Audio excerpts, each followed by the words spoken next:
பொதுவாக விசுவாசிகளாகிய நாம் பிசாசுகளை துரத்துகிற பணியில் ஈடுபடும் பொழுது முதலாவது நாம் தெரிந்து கொள்ள வேண்டிய ஒரு விஷயம், நம்ம பேர் பரலோகத்தில் எழுதப்பட்டிருக்கிறதா?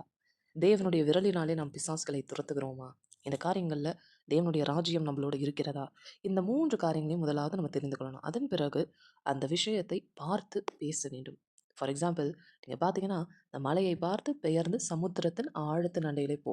ஓகே. ஸோ அதை பார்த்து பெயர்ந்து போன கட்டளை இடணும். ஓகேங்களா? ஸோ நம்ம மோஸ்ட் ஆஃப் அஸ் பிசாசுகளை துரத்தும்போது கண்ணை மூடிட்டு பயந்துட்டு பிசாசு போயிடு போயிடு போயிடு அப்படின்னு சொன்னால் சில பிசாசு போகும், சிலது போகாது. அது அப்படியே நம்மளை வேடிக்கையாக பார்க்கும்.